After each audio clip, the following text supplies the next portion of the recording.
Alright, welcome to Devlog number 1.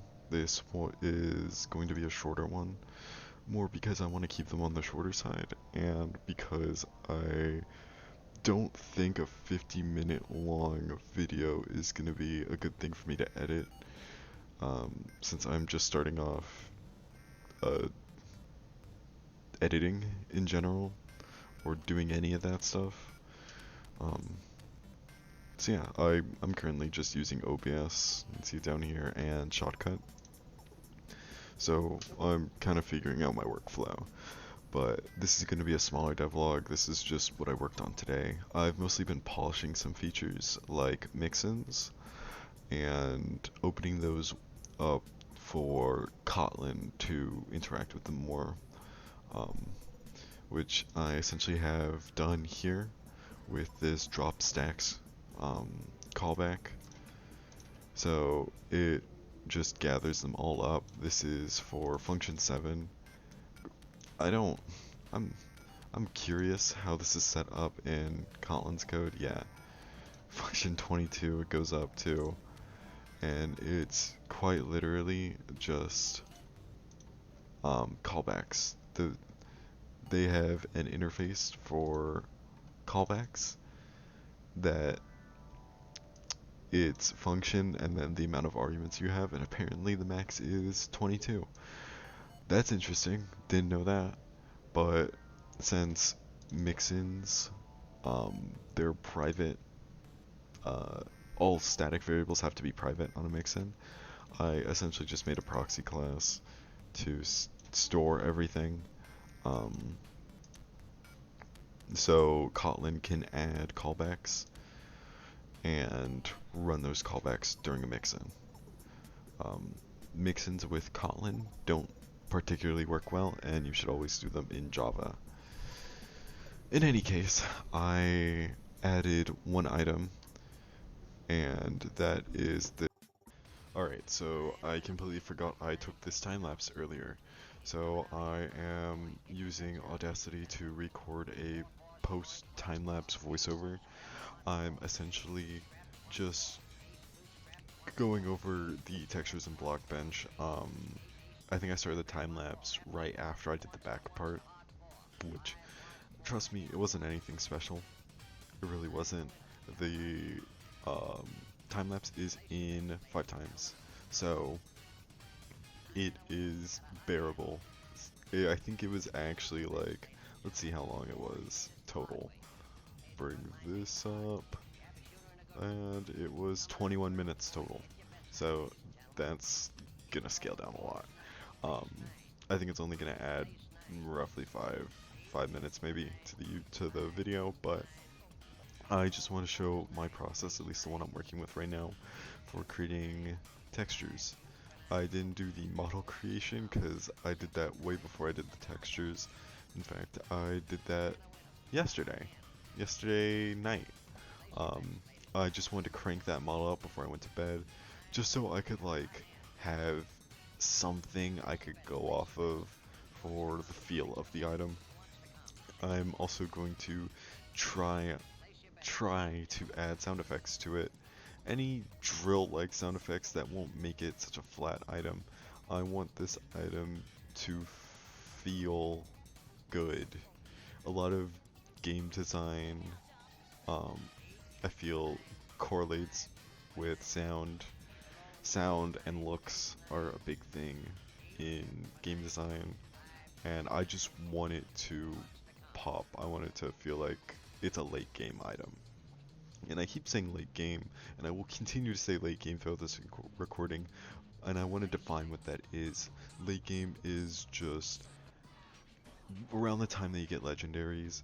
It's around the time that you have full diamond tools, maybe 1 or 2 netherite tools, and you're working towards that, and you also have your full Pokemon team assembled, and you might be going for your favorites like a Mudkip or a shiny of some sort, and you're really getting into the flow of the game. And I want to give the player that one last upgrade, or the second to last or third to last. I don't know where it's gonna be.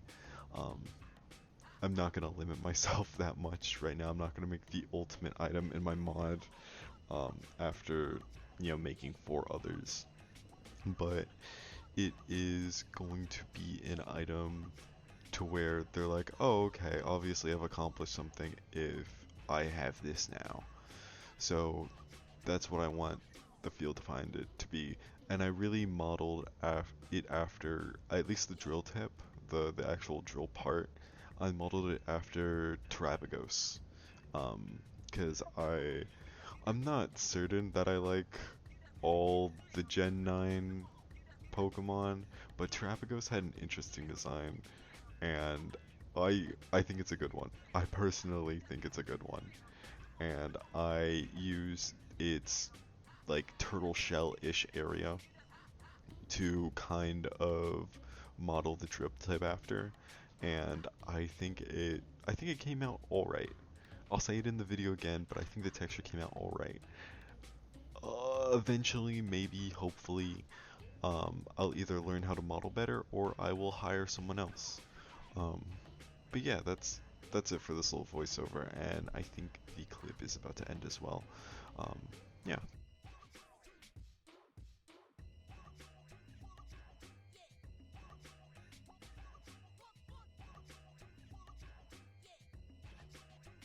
This drill, here's the model for it. It's a very mediocre model. I, it's, I mean, I'm still working on my modeling. Um, It's very, very, very average. I forgot to, okay, I was going to show off how I grouped everything, but I only grouped the textures because I'm a genius. In any case, um, yeah, this is one of my better models, I'd say, and I did not spend too much time on it, and it has maybe 2 color palettes total, if we don't include the buttons, which those are just one solid color. In any case, I went ahead and added it. Here's what it looks like in game. I probably need to scale up the model a little bit because it kind of looks like a toy. In your hand it looks fine. In third person it's okay. The handles fit right between your hand. Though your hand does clip into it a little bit. It's here nor there. In any case, the drill is more of a special item. There's a reason why it took me an entire day to add it, and it's that it has a system called aspects, which is stored in NPT, and let me clear my inventory, and let me go ahead and show off that system real quick. So the default aspect you get when you just craft it is the Terra aspect, and it's just a flat 50 overall % mining speed. It makes some blocks insta-break,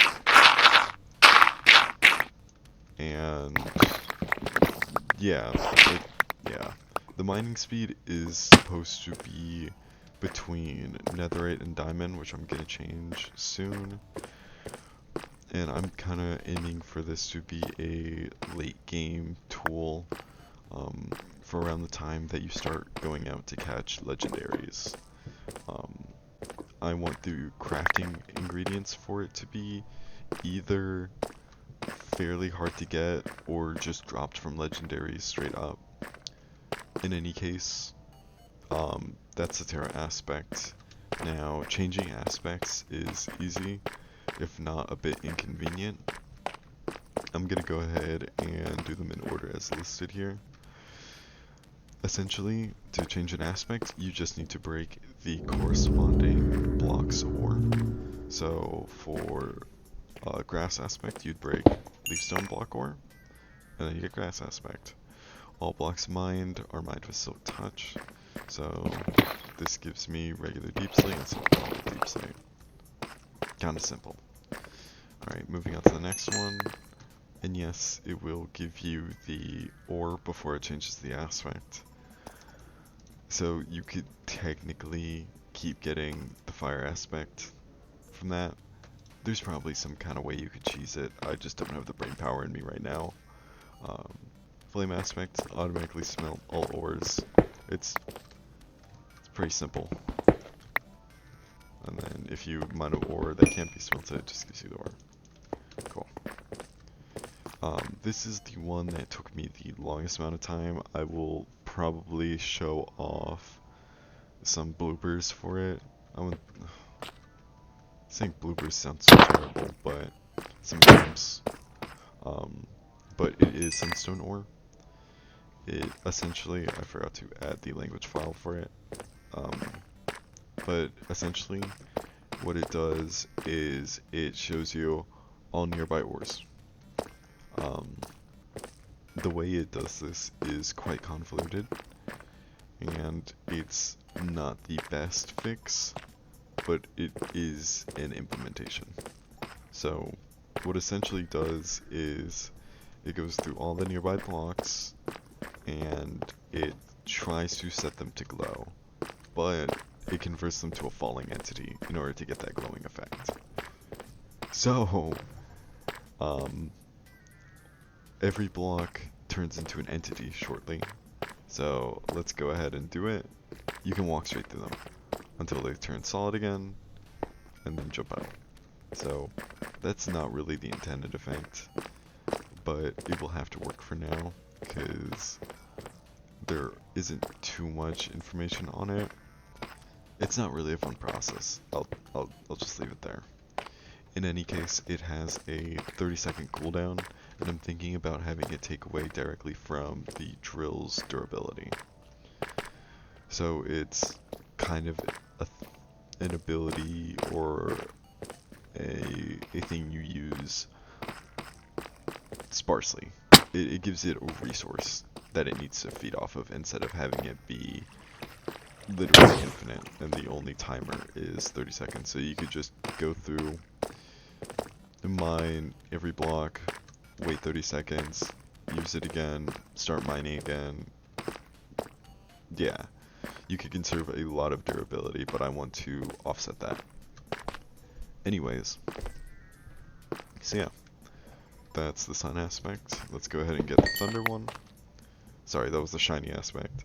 Just 2 times drops from all ores. Doesn't smelt them, doesn't do anything fancy, just multiplies them by 2. Since it doesn't add to the original item stack, like Fortune does, it will literally drop 2 ores, and it will fling them in different directions, which is the effect I want. I think that looks cool. So yeah, works on everything. It's not a roll like how Fortune is, it just drops 2 times. And then Thunderstone, which is kind of underwhelming. Just 25% mining speed and haste 2. Or sorry, haste 1. Yeah. It should be faster than just having the Terra aspect, the base type, but I don't know. In any case, that is the drill. It's going to be a very early, late game item, and I want players to get their hands on it around the time that exploration and mining kind of becomes a chore, so they're given an out, and also something to work towards mining wise after they get the Firestone pickaxe. Alright, code changes. Not much in terms of code changes. Let me go ahead and show you how I did the drill aspects. Base class here, it has a ton of things to override. This one, these 2 down here don't get overrided. I should probably change those to private. But here is, you know, for example, the mining drill, or sorry, the electric aspect. It just gives you haste. If you already have a better haste, it doesn't care. So yeah. Let's go ahead and find, yes, all the aspects. All of them are listed here, and when they're registered, they run a function. So with the flame drill, it runs a callback that will, it runs a function that will add a callback to the block drops mixin. And I think that's a more elegant solution than registering them in my main mod function, which I had the Firestone pickaxe register there, which I'm also going to move. I'm going to move that to that's init function. so that's added way later. In fact, I'm going to go ahead and move that right now, so I don't forget. Where is it? Firestone pickaxe. Let's go ahead and add that under init. Yes, import all those. Perfect. Cool. So yeah, I think that's pretty much it. I'm going to add the rest of the aspect types for the other blocks. It's just hard coming up with something that's doable, you know? And that's also not overpowered, because I want to keep it in line with everything else I've been doing. In any case, that was devlog number 2. Kind of a shorter one. Not really anything too big, but I want to start pumping these out on a consistent basis and keep myself up to a standard. In any case, I am going to be working on raid dens. That's going to be a fun little endeavor, because it's mostly unclear if I can edit the HP stat of a Pokemon and have it show up with whatever showdown service Cobblemon is using.